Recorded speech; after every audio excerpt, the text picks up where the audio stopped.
Hey everybody, we're back with another TV show review, and I'll be covering season 1 of Spider-Man, the 90s animated series made in 1994. And I didn't even realize it was 5 seasons. I keep forgetting it's actually a decently long show.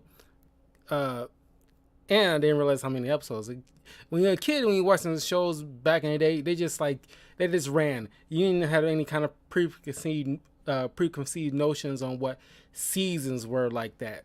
You're just watching shows. But oh man, this show.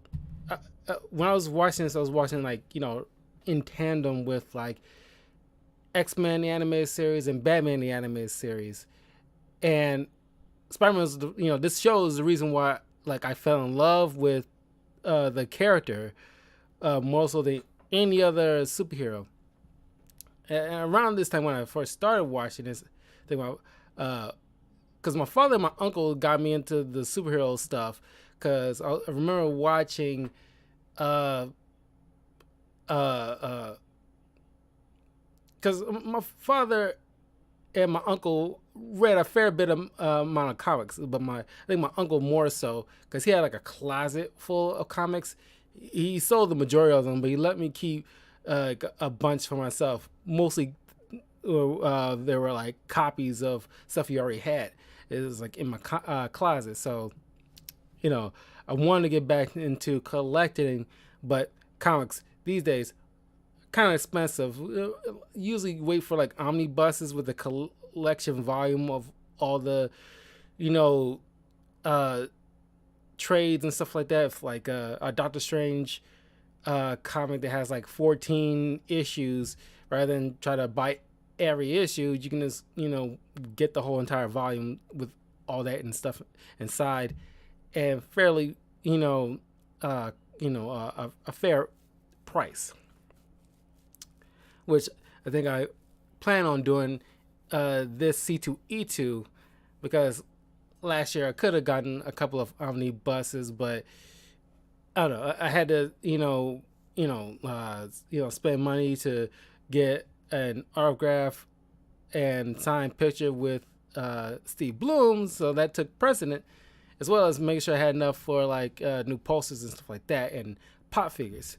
This year, there's nobody like I really am like eager to see like that, so I might be able to splurge on at least one omnibus. Because DC wise, I'm gonna get the first DC metal omnibus because it's one of my favorite uh, comic book events. I really love that, as well as like Marvel's Hawks and Pox X-Men event, which is like the started status quo of the X-Men. Which, by the way, I will be covering a lot of X-Men stuff this year, as well as Doctor Strange and Way of Weird, Last Days of Magic story, which is one of the first comic book reviews I did for the channel, which you can check out on my YouTube channel, youtube.com/talkativecarl. Links are in the description. Don't forget to like and subscribe, share this with your friends. That'd be fantastic.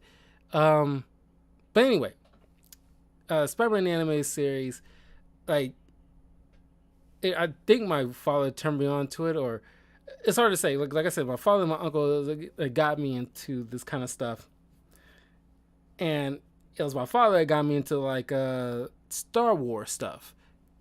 Of course, like I seen a fair amount, not like a deep amount of.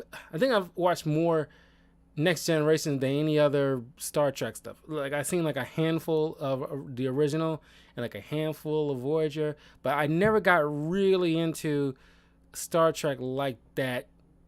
It's more like a casual thing, but Star Wars is my jam, and it was my father that really got me sucked into the world of Star Wars. And it sucks to be a Star Trek fan because a lot of their stuff isn't like it's like a lot of this stuff. Not saying play catch up with Star Wars, but Star Wars is like, say what you will with certain shows, but they made their stamp as far as like the war between Star Trek and Star Wars. But anyway, the first season is pretty much like a,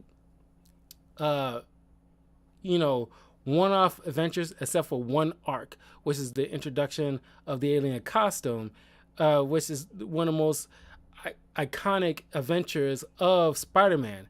And Spider-Man has this fair amount of iconic adventures that, is the first introduction of like a brand new type of costume for Spider-Man, because we all just remember that signature red and blue, but that all black is just as iconic and just freaking cool looking. It's just a simple color. But you also get, like introductions with certain iconic, because Spider-Man's Rose Gallery, I argue they're just as, up there, like as far as like iconic and great for storytelling as much as Batman's Rose Gallery. But Batman's Rose Gallery is kind of like, Batman the Animated Series came out a couple years prior to, like a year or two prior to the Spider-Man Animated Series. So they got like a decent head start. So we all familiar with, because each Batman's villain is like a mirror version of him. So you can always tell these deep psychological this or that with like Mad Hatter or Clayface or Mr. Freeze.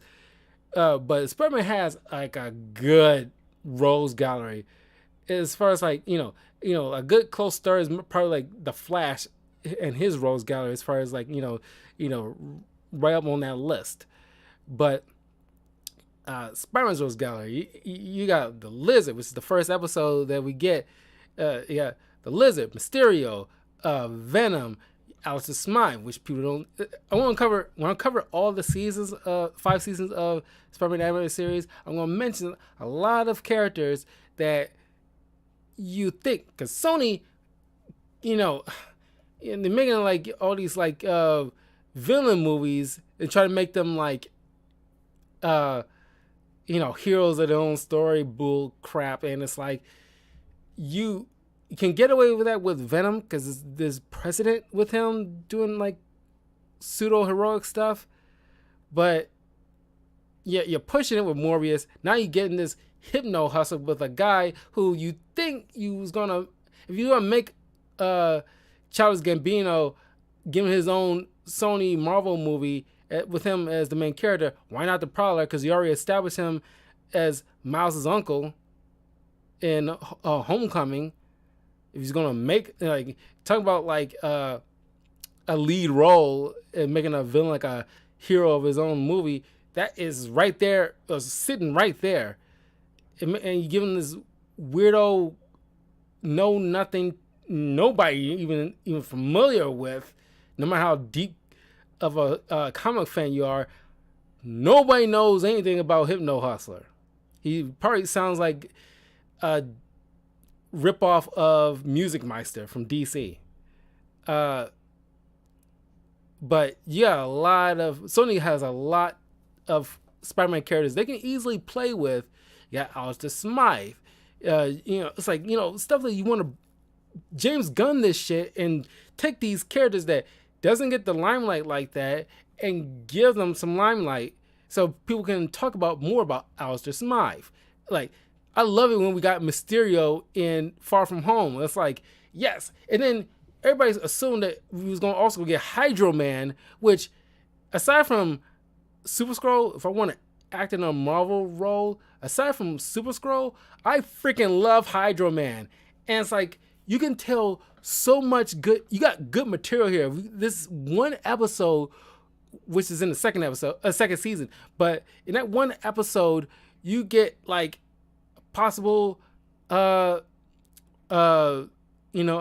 domestic abuse, maybe not on a physical level, but emotional and stalking and all the other stuff that you can lean very, much into. You get like, because now that MJ don't know who Peter Parker is, Spider-Man, or just don't know who Peter Parker is in general, and like Peter finds out about this ex-boyfriend she used to hook up with that became like possessive and stalking and more than likely violent, maybe not towards her, but anybody who he assumes might be looking at her in a strange way or what have you. You can link so much into that, and you can talk so much about like domestic violence with this one character, and it's like, it's like make a Hydro Man movie. It's just like it's a dope idea. Anyway, you get these one-off adventures in this first, just to set the. This is like a set the put their foot, get a footing here with the show. So the first episode is dealing with like Dr. Connors, and because mutagenics is like a perpetuates the first two seasons, if not like majority of the series, because mutagenics, because I don't know, because certain things in this show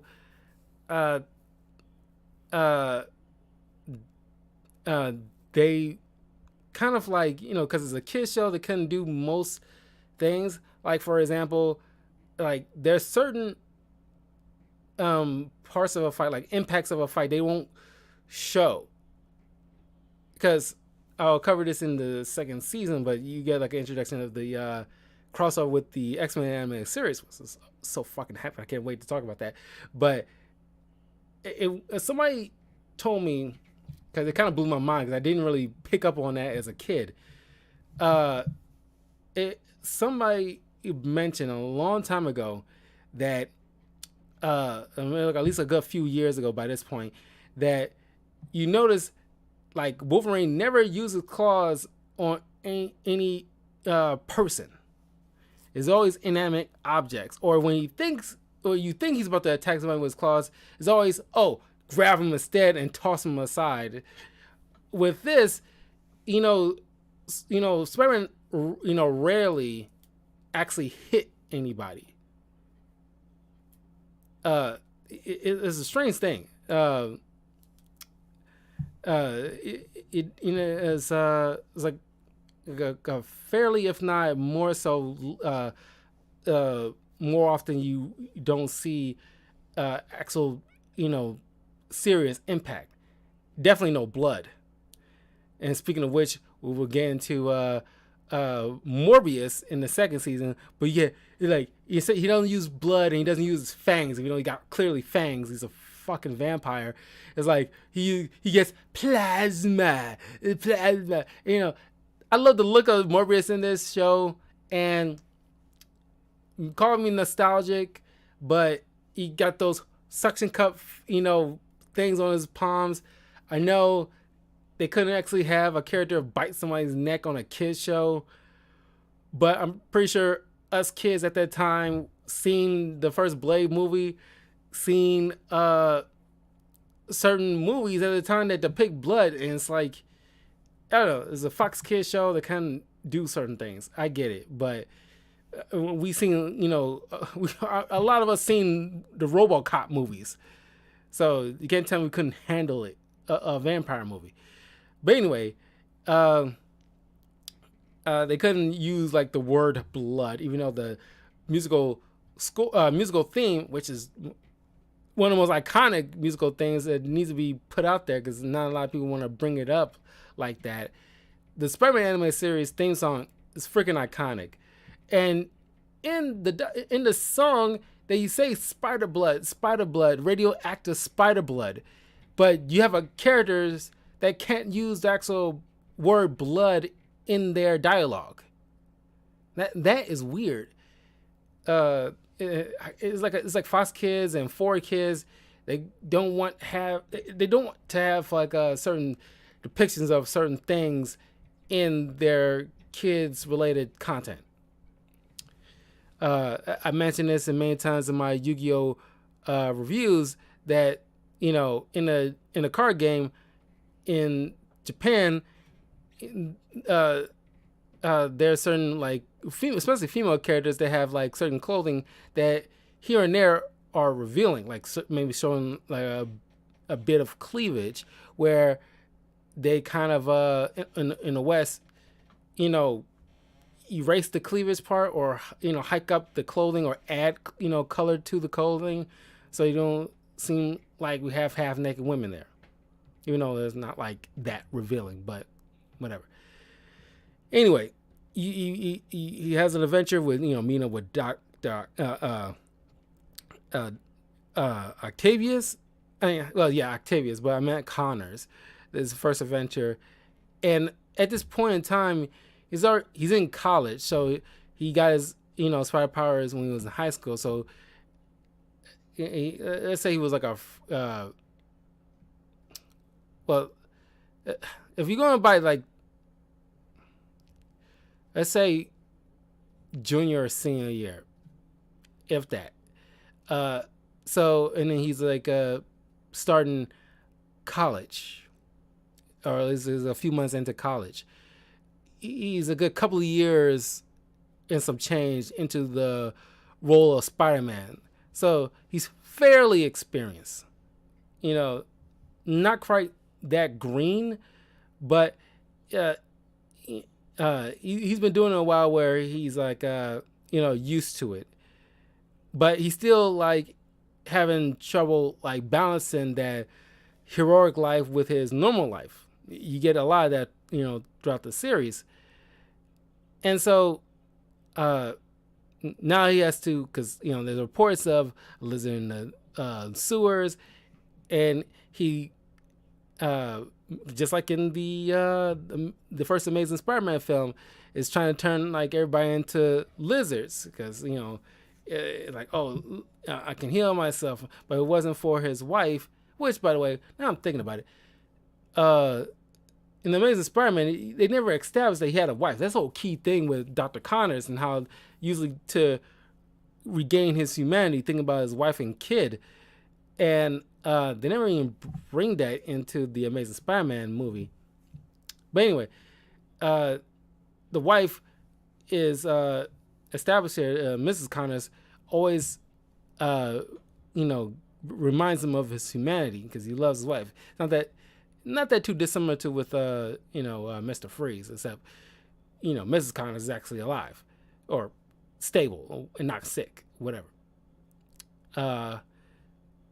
And you get because of course a lot of these episodes mirror certain moments in the comics. Like this is like bringing up like the Amazing Spider-Man number 6, when his first like interaction with the lizard. And it's like the lizard's kind of like a tragic, villain. It's like he doesn't necessarily want to be a lizard. He's trying to cure himself because he lost his, arm. I don't know if it was like an accident or just like he was in a war. I'd like to say he's like a medical person in a war, and he lost his arm. And it's like his goal is trying to like, work on mutagenics to, help, for good nature, for good stuff, to, people who loses like, limbs in like war or accidents or whatever like that, they can just easily regrow it thanks to mutagenics. And of course it goes awry. He turns into a lizard because he's, using like reptile DNA, because they can easily regrow limbs. And of course, what happens. And Spider-Man managed to temporarily cure Doc Connors. But of course, when he gets stressed, because the lizard part of him is still there, but now it only comes out when he's like, severely stressed. Matter of fact, in comics nowadays with Spider-Man, you rarely get to see the lizard like that anymore. They always play like the kind of like the same beats with like the symbiotes, Doc Ock, sometimes Kingpin, and definitely Hobgoblin. Not Hobgoblin, like, Green Goblin. I don't even remember a good Hobgoblin story in a while. So like they can bring back the Lizard and do something with him.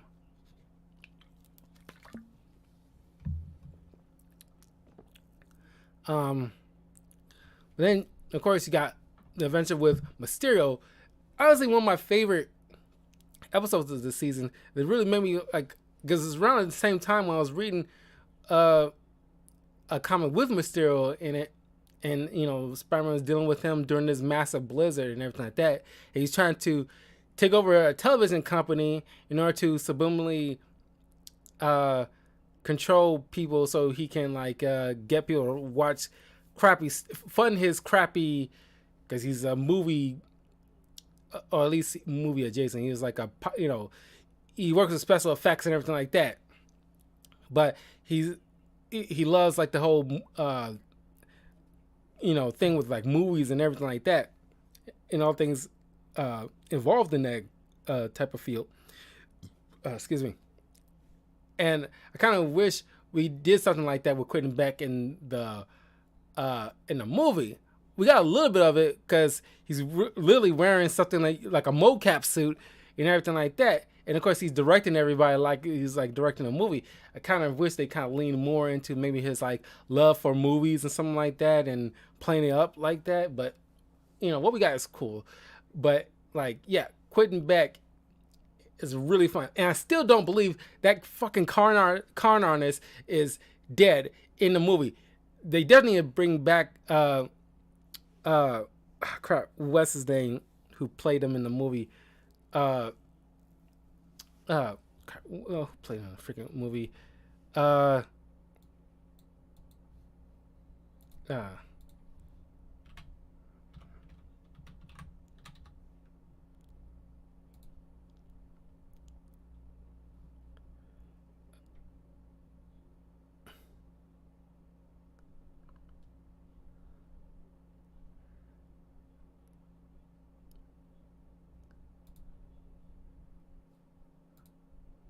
Jake Gyllenhaal. He's like, I can't believe I blank on his doggone name like that. Jake Gyllenhaal. And like, I do not believe that dude is dead. I don't care what anybody says. It's just like it's certain characters that is like, it's kind of like Ra's al Ghul or Ra's al Ghul, and it's like, that dude's not dead. As many times he's like pull these kind of stunts, it's like, yeah, okay, yeah, he's dead, okay. But I like this design. I love the whole hollow cues and like the illusions and everything like that. And like, it definitely took Spider-Man off guard, because like, he doesn't listen to his spider sense, because his first reaction when he sees like a ceiling collapse, he flinches because like, oh, it's a fake. I should have known that because my spider sense didn't go off immediately. So it's just fun watching Spider-Man take this guy down. You also get introduction of one of my favorite comic book villains, the Scorpion, which we only see a little bit of Matt Gargan in Homecoming, but we still have yet to have him in a costume in the MCU, and actually take on Spider-Man. And it's because of this show that as a kid I learned that the scorpions are the natural predators of the spider. Did not even know that, and it wasn't for this show. And of course, I love this version of Matt Gargan because he does not like when people, I don't know if it's some psychological thing, but he does not like when people call him names. And it's like, you gotta play it up every time you see him in like a game or comic or a movie. You got to put it in that. At least personally, I think you gotta put that as part of his MO. He cannot stand it when somebody calls him out his name. Keep your motherfucking name on your motherfucking mouth. That, gotta play that up. You got to. But I love like the Scorpion is like, just a bit stronger, a bit faster than Spider-Man. And of course, he has a tail that's filled with like, that shoots acid. Of course, in the game, it's more like a hallucinogenic or poison, something like that in the game, which I think is a good modernization of the use of the tail. And of course, Matt Gargan also is the one of the people who had the Venom suit in a portion of the Dark Reign Marvel event. But as long as since he been had that, and we haven't done much with the Scorpion, and we should bring him back to keep fooling around with like Carnage and Venom, Doc Ock goblins. I was like, okay, you playing the same beats. You gotta move away and get back to Mysterio, get back to the Lizard, get back to Hydro Man. Do something with characters, because Spider has a laundry list about as big as Batman's. Play with other people you don't usually see or haven't seen in a while. Like, you can tell good stuff with Mysterio. If it's the same thing with Batman. You keep playing with the same people, like Mr. Freeze, Ra's al Ghul, Joker. Okay, do more with like Mad Hatter or Clayface, because there's other people there too. Anyway, you get also as one of the supporting characters Terry Lee, this detective, which Spider-Man always has this kind of relationship with, either in the comics or the game or this, with certain particular female police officers that could easily be his Commissioner Gordon's. It'd be kind of cool to bring back Terry Lee in a Spider-Man comic, because as I mentioned in last week about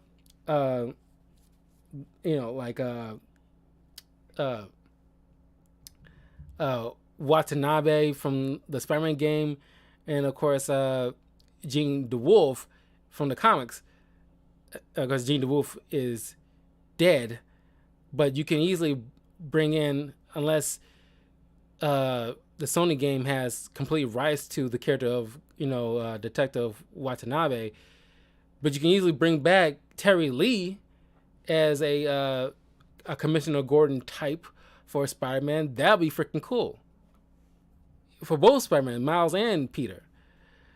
And sometimes like Peter works alongside her in certain adventures. In season 2, she's definitely involved where you're dealing with like Morbius. Anyway, we get like Dr. Octopus, and of course he has like a vendetta against Felicia Hardy and the Hardy Foundation. Well, not Felicia Hardy, but just her mother, who took away his funding for his research with like renewable energy, something like that, not unlike in the movie. And of course, he's still, because he's dedicated to science, that's what he loves, so he decides to do it in like a less safe capacity, and it blew up in his face, literally, and his arms got fused to his body. And I love Felicia Hardy in this. Of course, later on, she, I think in season 3, some part in season 3, she will be the Black Cat. And I think I like her more, moving forward as a Black Cat. That's because this is probably like the only 2 times in the first 2 seasons, the only 2 times where we know Felicia Hardy as just a normal person. But beyond that, anybody who brings up Felicia Hardy, we all know as Black Cat. She, cemented herself as an iconic, let's say, anti-hero, because she's a Catwoman variant. She's kind of like Catwoman. She steals things. Only difference is, Felicia Hardy actually has some bit of superpowers. She's got like agility and some above average strength. And I think, depending on the writer, but she has some bit of like luck-based power that I don't think many people have really explored like that. But Felicia Hardy is definitely a awesome. Black Cat's awesome character. But I like it because like this is the early stages of Felicia Hardy where she's kind of like a, not like a, she's not evil or like a, because she's definitely of the ilk of the uh like a rich chick, you know, like, but she's not snobby or, you know, malevolent about it. You know, I imagine she would be acting just like that if she was just like a middle class, you know, woman. But I like when she's just like she's like into Peter, but she also into like, you know, at Flash Thompson a little bit, but you know, Peter had like a, you know, like a, in the comics all through the years had like, for ironically for a guy who, you know, got no play in high school, after he got his superpowers moving forward in his Spider-Man career, he's dated a lot of women. He only, you know, obviously, you know, is like, you know, like compatible and became like a couple with MJ at the end of the day. But he had like a plethora of women uh, uh, all through his career. Like he definitely dated and hooked up with like Black Cat, of course, but also Betty Brant. I think Liz Allen. I could be wrong about Liz Allen. Liz Allen had like a bit parts here and there through this series, but yeah. So you know, so like Doc Ock goes after Felicia just to get ransom money so he can fund his research and everything like that. And of course, Spider-Man stops him. But it's crazy how he like goes back and forth with these two girls, and it's like because he meets up with MJ. You know, as you all know, how he first meets up with MJ through a blind date type of situation, hooked up by Aunt May and MJ's Aunt Anna. And of course, it's like, how, now I'm thinking about it, how is it that Peter never met up with MJ, at least in this, you know, in this world of the show, never met up with MJ before? Clearly, Anna and May Parker are clearly friends. Not sure how long they've been friends, but how come these two like never, you know, met not once throughout the time he's been living with his aunt and uncle? Anyway, you get that kind of line, you know, well, how do you go? Face it, Tiger, you just hit the jackpot. And of course, you got to throw in that line because that's in MJ's iconic line when we first see her. But I'm surprised at no point, you know, Zendaya didn't say it in any of the MCU movies. I don't think she ever even called Peter Tiger, not once. I could be wrong, but she never said like the exact line, "Face it, Tiger, you just hit the jackpot." I mean, she could maybe say it in the next Spider-Man film after these two reacquaint themselves. And of course, you get the alien costume arc when you get John Jameson.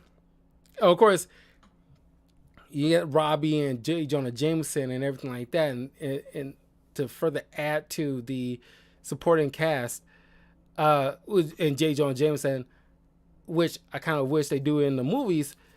You know, when you establish the Scorpion, J. Jonah Jameson has to be involved with the creation of the Scorpion because he gave him the suit and fund the doctor who also in the field of mutagenics, like Connors,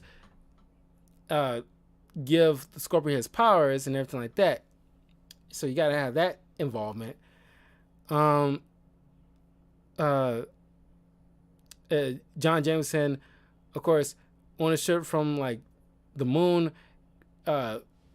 they had to make a emergency crash landing because one of the uh, blocks of rock, you know, held the symbiote. Of course, we didn't know at the time, but many years later, we found out that this race of, thanks to Marvel's Agent Venom, because Flash Thompson eventually got the costume and became Agent Venom.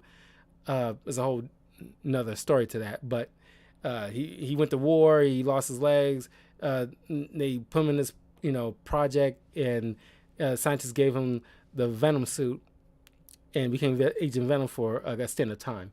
But you learn from that adventure with him that the alien costume comes from this race called the Clintar, who is essentially a race of peaceful beings, but they survive by bonding with host, but they only get aggressive because their host typically has like an aggressive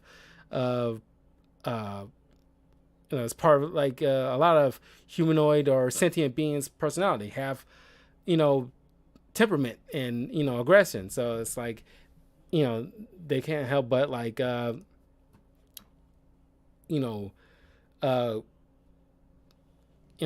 a part of that nature. But anyway, you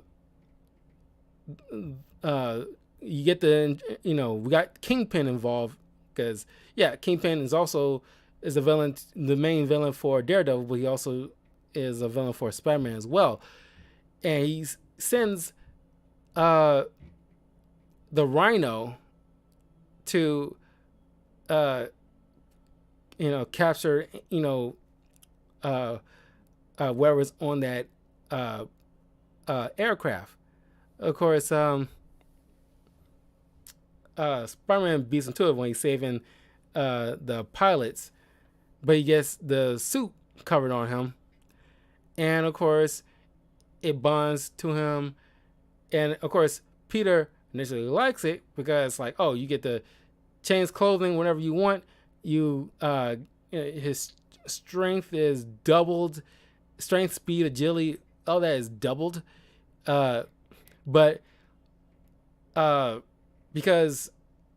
negative side of things, it feeds off of his aggression, and the longer these symbiote is attached to the host, the more permanently bonded they get. Because like you see with like Eddie Brock, as a prime example, it's like, and of course like Carnage, it's like the longer they with, like the harder it is to remove, and like it becomes a danger to the host after a while. It's like it's become just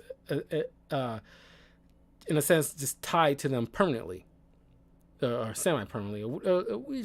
It becomes like a detriment to the host the longer that they're bonded together. Anyway, there's one moment where like Flash is giving Pete a hard time, and of course like, oh, it's like Peter just like, because he stands up for himself, and then Felicia's like, you're scaring me, Parker. I was like, why? Because it reminds me because when my father and I watched the DVD of the first Spider-Man movie, and like Peter punches out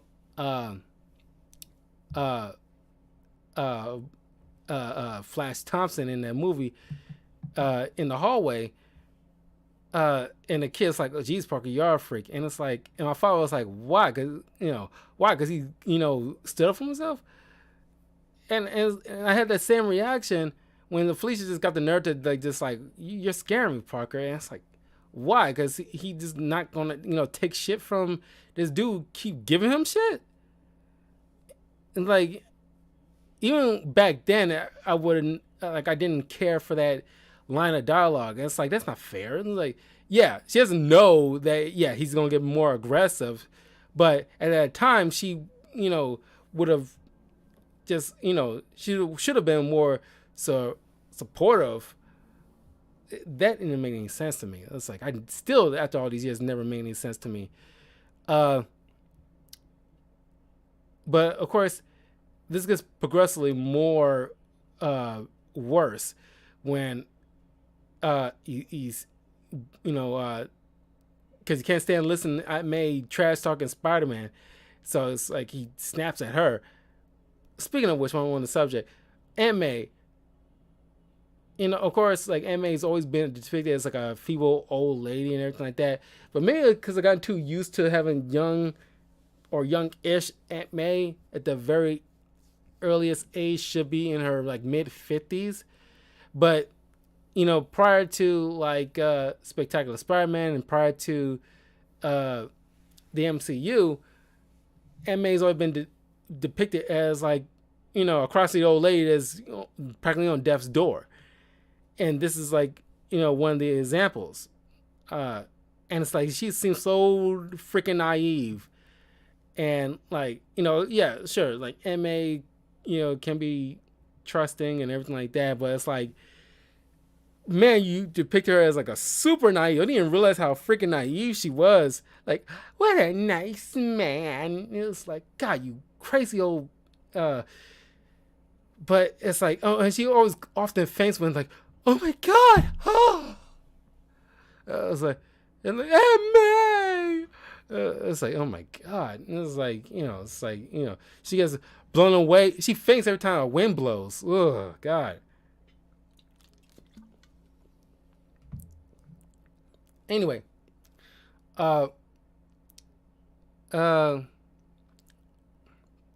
once Peter understands, like, okay, I gotta get this thing off because, the Shocker. We need more of the Shocker. We already got a little bit of him in Homecoming, but I want to bring him back again because I love the Shocker too. But the Shocker, and Smythe, kidnapped John Jameson in order to get that rock because they didn't realize about the alien costume. Everybody think this piece of rock is because it has a short lifespan, but fresh, it can be highly combustible, but it will remain inert if it's not if it sits for too long. I guess with Earth atmosphere, it just kind of affects it. But he sends the Shocker after it, but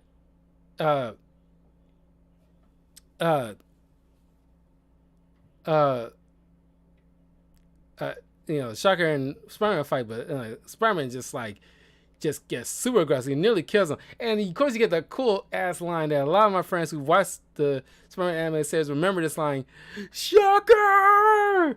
I'll chase you to the ends of the earth, Shocker! That line. I was like, oh my God. It's just the voice acting from Christopher, crap, I'm blanking on the actor's full name. Christopher Daniel Barnes, because you talk about like an iconic voice actor, because like he reprised his role as Spider-Man in a couple of things.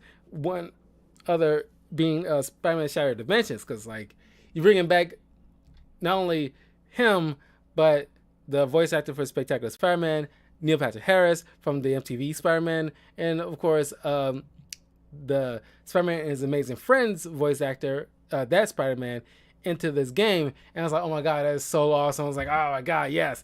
Like, this is like these iconic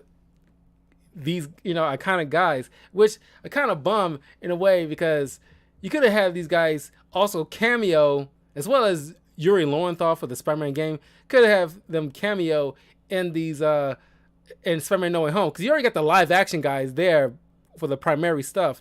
But you could have like a dispatch, or somebody like here and there have like bit parts for these guys to do. It's like, oh, you got like the voice actors involved in some capacity. It's like you hear like on a dispatch, you hear the Spectacular Spider-Man on the phone line, and it's like, oh my God, that's Spectacular Spider-Man right there. He's part of it. And you got Neil Patrick Harris as a like a doorman or something. I don't know. It's just like, just have these guys involved. Just like a love letter to Spider-Man. And you even include like the voice actors that played these roles for such a long time. it'll just be amazing, spectacular, sensational even. Uh, but of course, you get like just like in the movie, you get the bell, and the symbiote is weak to sonics and heat, and so that gets him off. And of course, at the same time, you're dealing with like Eddie Brock, who's always been like a adversary for Peter Parker, and it gets on him, and because like Brock is just hates Spider-Man and also doesn't like Peter Parker. But of course, with the symbiote's knowledge, he knows Peter Parker is Spider-Man, and because he's been bonded to Pete, it also numbs the spider sense, so it won't affect it when Venom happens to be around. So it just gets super creepy now, and like so threatening. Venom's probably one of the most threatening of, at least back then, Spider-Man's Rose Gallery, because he doesn't affect the spider sense, and he just can just be anywhere, and just like such a lethal adversary. And he just like follows Peter, he stalks him, and it's like he's just so creepy. The whole entire scene when like he's trying to run away from Venom, he just keeps catching up with him, or he just shows up at Aunt May's house. He's showing up at the theater, bumping into MJ. It's just like super like creepy, and it's like adds to the danger. There's no way for Peter to hide away, and either as Spider-Man or as Peter Parker. But it has a final showdown with him at this rocket launch, and he gets the symbiote off thanks to the rockets makes such a loud noise.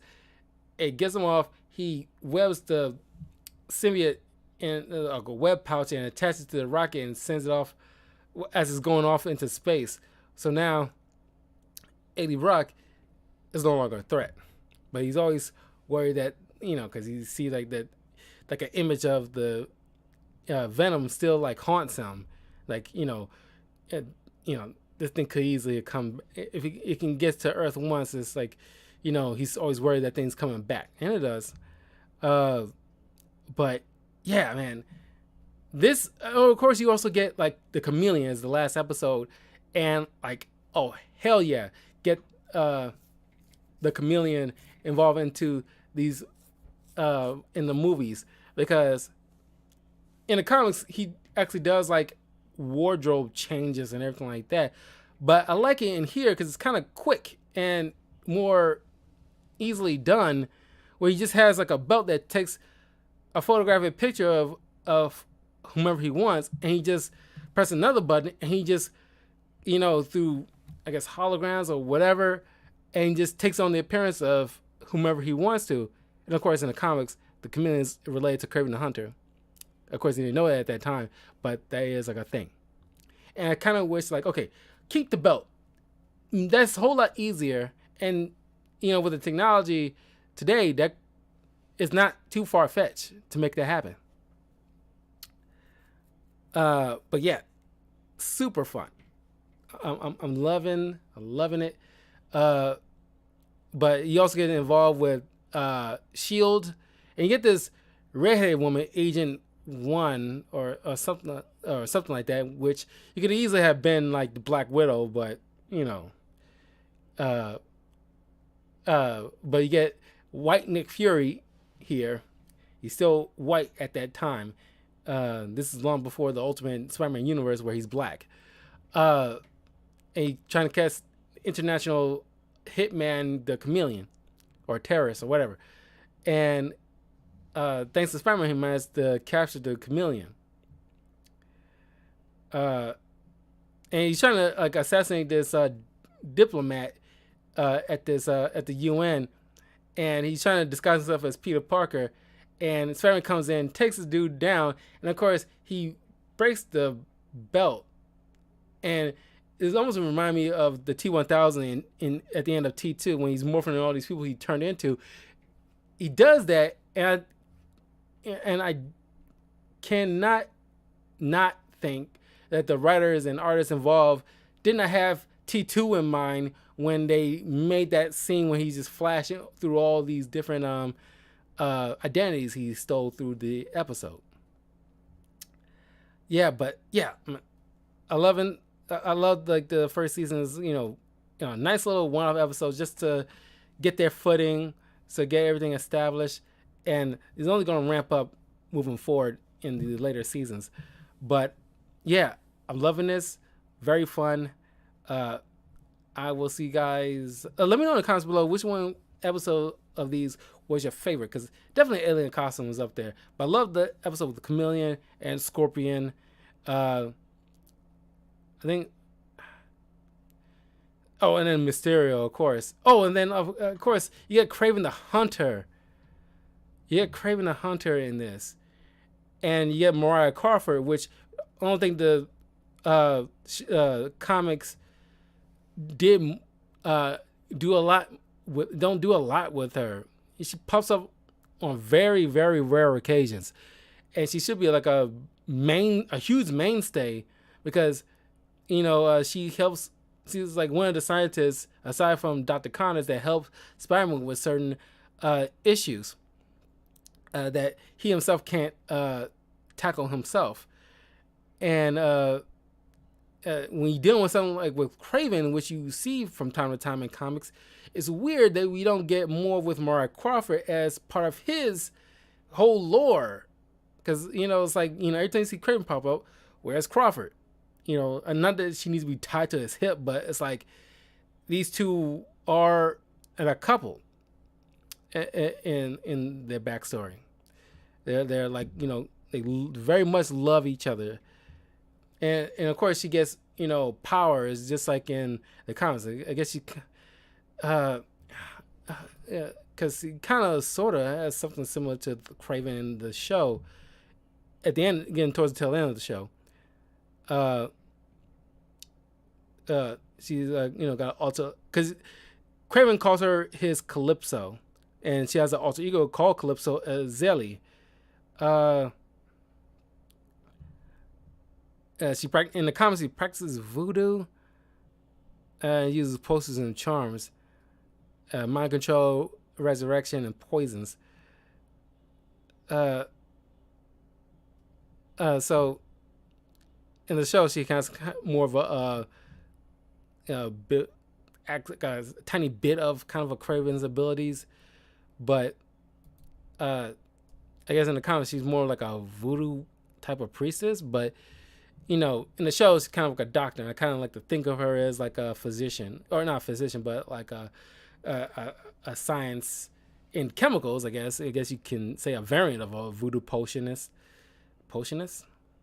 but you get it. But anyway, what was my least favorite episode? It's hard to say because each one I like for different reasons. Of course, you get the Spider Slayers. I guess you could put them as my least favorite because, I think Alice's Smile is fun, but he turns into some kind of, I don't know, mutated thing. We'll get to it when that happens in like the later seasons, but I think I like him more so as human, because you get like a fun little banter between him and Fisk, and I love the iconic Spider Slayers, but you don't get them hardly anymore. It's very 90s. If you revamp the Spider, because I think that's probably my least favorite episodes if I had to choose, but if you revamp the Spider Slayers in the comics today, I think it should be more so cybernetic robots, something maybe akin to like Cyrax and Sector in Mortal Kombat. And if you make Spider Slayers, if it was me, I would make the Spider Slayers something akin to that. It's like a more modern uptake where it's like they're easily can like traverse, instead of being big bulky things. They're more sleek in design and like more robotic, more like humanoid sized robots. It's like almost like Terminators. If I can, like, if it was up to me to revamp the Spider Slayers. But anyway, leave a comment below. Let me know what was your favorite and what was your least favorite episode of season 1 of Spider-Man the Animated Series. I will see you guys tomorrow. Is already running late. I kind of like had to take care of some, last bit of stuff for reviews, and it kind of like took longer than expected. But I'll be back after work, right after work, going directly into the stream. Hopefully the bus runs properly so I can get home on time, because this weekend's going to be kind of chilly. Get here on time and get right into the other reviews. Season 2, as well as another comic, and then, of course, 2 movies. I want to do all today, but, so I take care of like some last bit of remnants of stuff to get it all done for the reviews. Anyway, I will see you guys tomorrow. Have a great night.